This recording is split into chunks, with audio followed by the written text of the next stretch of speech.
Venezuela se aísla en el mundo a medida de que se agudiza la crisis económica y política, pero el aislamiento tiene repercusiones geopolíticas muy serias que tienen que ver con Estados Unidos, Rusia y el petróleo. Dime con quién andas y te diré quién eres. Eso es lo que dice el viejo y bien conocido refrán. Pero si aplicamos el refrán a Venezuela, es muy difícil saber quién es. Sigue contando con el predecible apoyo de gobiernos de izquierda como los de Cuba, Bolivia, Nicaragua y Ecuador, pero la realidad es que el gobierno de Nicolás Maduro se está quedando solo si hablamos de la comunidad internacional. Se salió de la OEA para evitar que le invocaran la Carta Democrática. Se quedó corto en sus aspiraciones ante la CELAC cuando Brasil, México, Paraguay y Perú no se presentaron a la reunión de esta semana. No se trata solo de política. El aislamiento de Venezuela tiene serias repercusiones financieras y geopolíticas. Según un reporte de la revista Financial Times, los 100.000 millones de bonos de Venezuela han estado por mucho tiempo a precio de default. Si Venezuela no paga, la petrolera Rosneft podría quedarse con la mitad de Citgo. Sí, es la petrolera de Rusia. Y Citgo es la refinería en Estados Unidos que es propiedad de Venezuela. Para analizar el tema quiero presentarles a mi primer invitado de la noche. Le doy la bienvenida a CNN Dinero, a Dani Bajar, becario del Programa de Economía Global y Desarrollo en la Brookings Institution, que nos acompaña en vivo desde Washington. Dani, bienvenido, gracias por estar con nosotros en CNN Dinero. Dice un reporte de CNN Money que a Venezuela solo le quedan 10.000 millones de dólares y de esa cantidad el 70% está en lingotes de oro. Si tomamos en cuenta que Venezuela debe pagar unos 6.000 millones de dólares este año, ¿qué tan latente es el riesgo de que a Venezuela se le acabe el dinero y no pueda cumplir con sus obligaciones en el corto y mediano plazo? Sí, Rafael, efectivamente es un riesgo bastante alto. Venezuela hasta ahorita ha hecho todo lo posible para evitar un default en Wall Street, mientras de hecho ha hecho un default en sus ciudadanos, ya que los ciudadanos no tienen comida, no tienen medicinas. Entonces la preferencia del gobierno ha sido seguir pagando la deuda externa a sus deudores en la Bolsa de Nueva York y en otros lugares. Pero esto evidentemente no va a durar para siempre, porque como tú bien dices, las reservas internacionales de Venezuela han caído. Venezuela está aislado de los gobiernos, de los mercados financieros globales. Nadie le presta dinero a Venezuela. Y tienen que buscar formas ingeniosas de poder seguir pagando la deuda si no quieren hacer default. Internamente es muy difícil exactamente qué están haciendo, porque todo esto se maneja en una caja negra. Nadie sabe realmente cuáles son las finanzas del país. El gobierno tiene años que no publica cifras oficiales, entonces realmente no sabemos, hay mucha incertidumbre. Pero efectivamente el riesgo es muy alto y yo creo que el default en las condiciones que tiene el país hoy en día y con este gobierno es inminente. Y hablando de préstamos, Dani, China le ha prestado a Venezuela unos 60.000 millones de dólares, pero parece que ya se le está acabando el crédito, o por lo menos la voluntad de prestarle dinero. Cuba, Nicaragua, Bolivia y Ecuador, países que había mencionado anteriormente, no están realmente en condiciones de prestarle a nadie. ¿Qué opciones le quedarían entonces a Venezuela si se le acaba el dinero?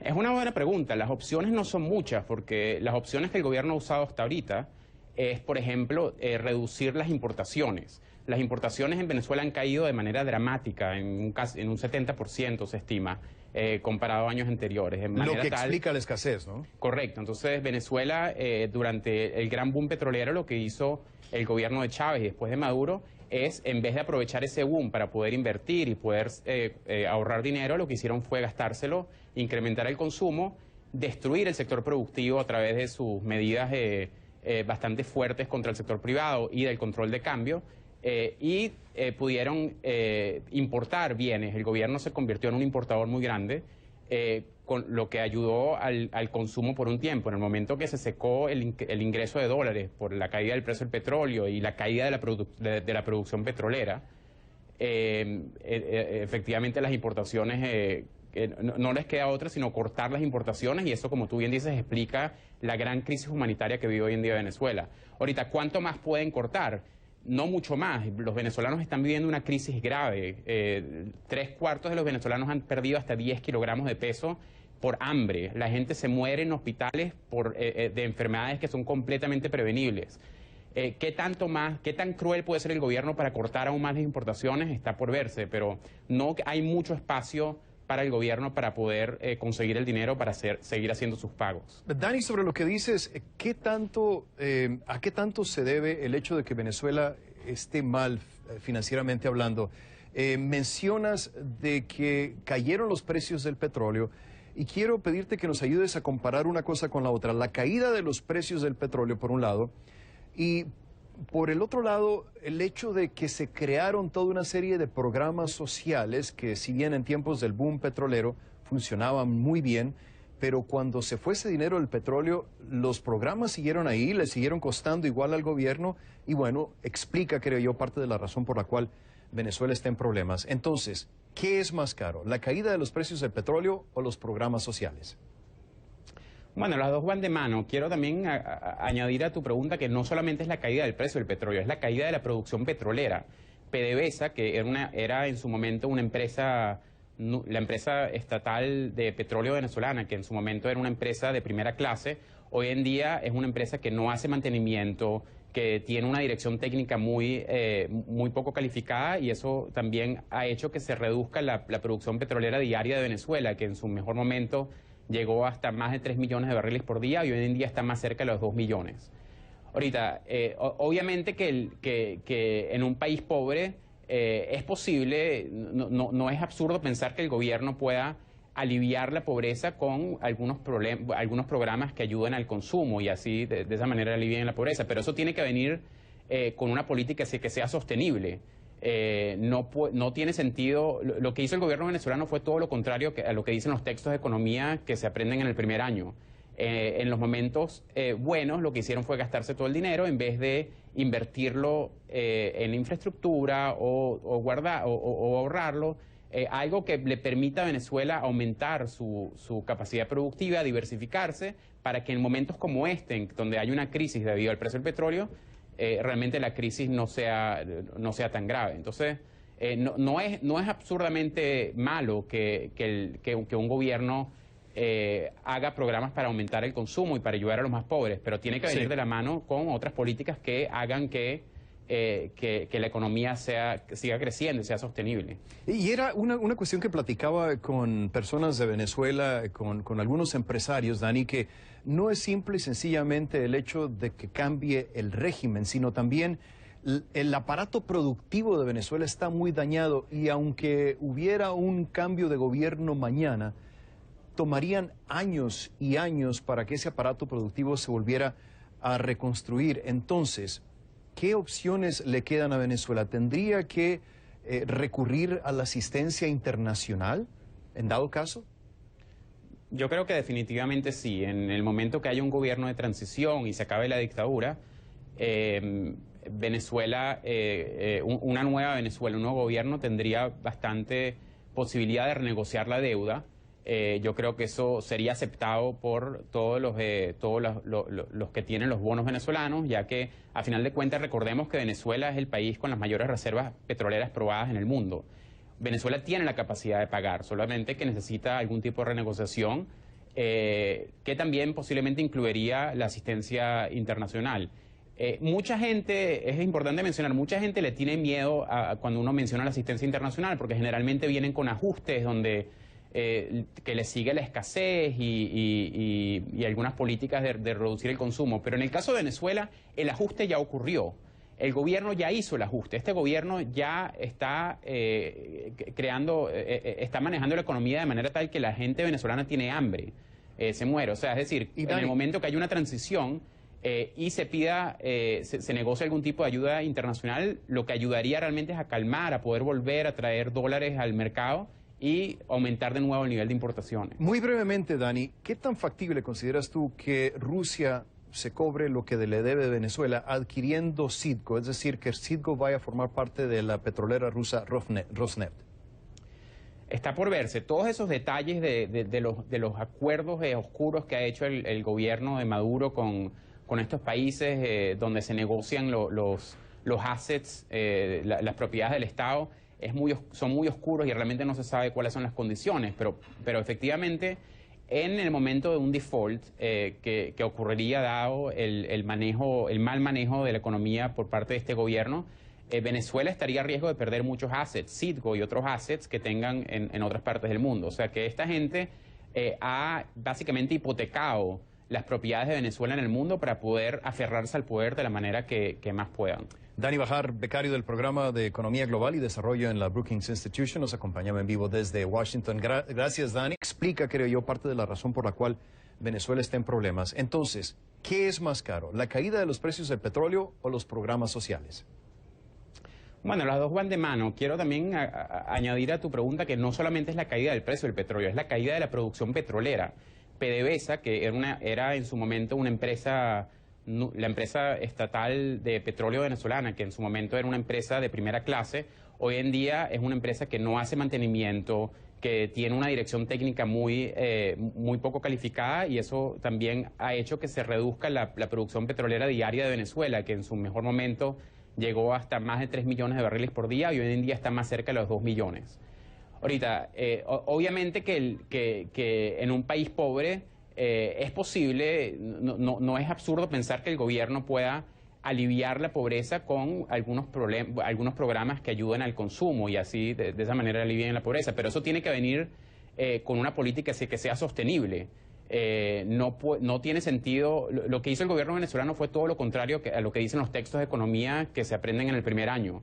En los momentos buenos lo que hicieron fue gastarse todo el dinero en vez de invertirlo en infraestructura o ahorrarlo, algo que le permita a Venezuela aumentar su capacidad productiva, diversificarse, para que en momentos como este, donde hay una crisis debido al precio del petróleo, pudieron importar bienes. El gobierno se convirtió en un importador muy grande, con lo que ayudó al consumo por un tiempo. En el momento que se secó el ingreso de dólares por la caída del precio del petróleo y la caída de la producción petrolera, efectivamente las importaciones, no les queda otra sino cortar las importaciones, y eso, como tú bien dices, explica la gran crisis humanitaria que vive hoy en día Venezuela.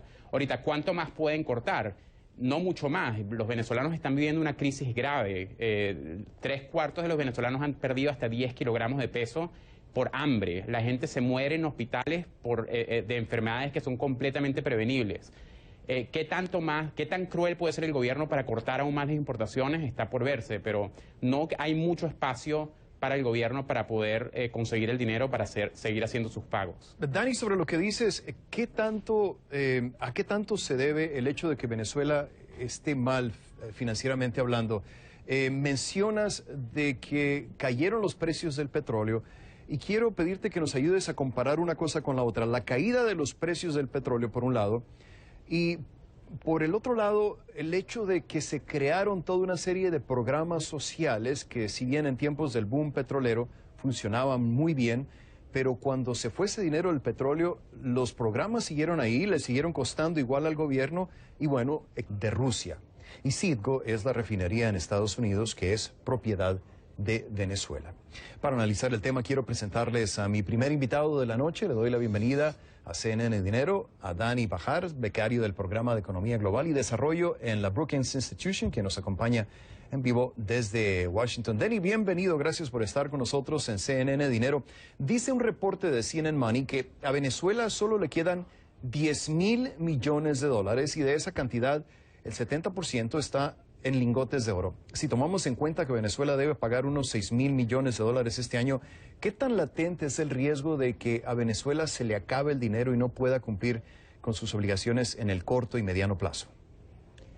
Sí, Rafael, efectivamente es un riesgo bastante alto. Venezuela hasta ahorita ha hecho todo lo posible para evitar un default en Wall Street, mientras de hecho ha hecho un default en sus ciudadanos, ya que los ciudadanos no tienen comida, no tienen medicinas.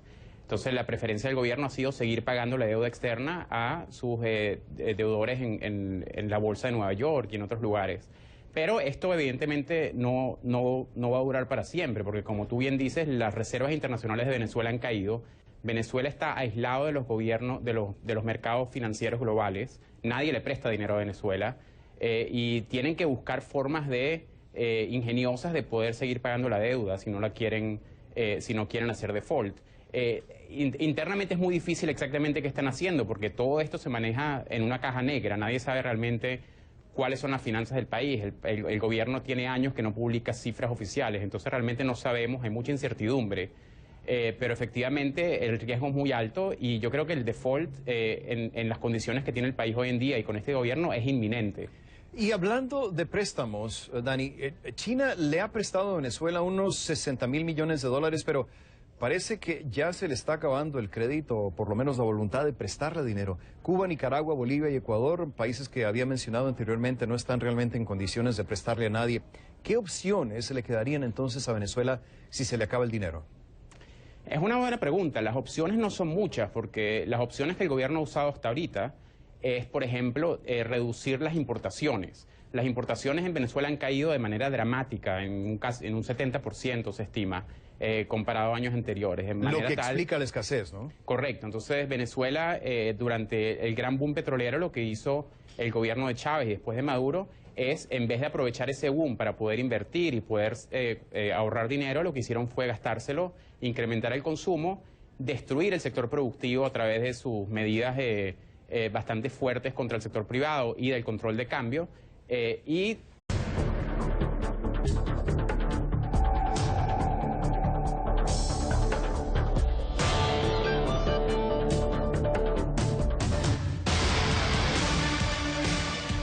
Venezuela se aísla en el mundo a medida de que se agudiza la crisis económica y política, pero el aislamiento tiene repercusiones geopolíticas muy serias que tienen que ver con Estados Unidos, Rusia y el petróleo. Dime con quién andas y te diré quién eres. Eso es lo que dice el viejo y bien conocido refrán. Pero si aplicamos el refrán a Venezuela, es muy difícil saber quién es.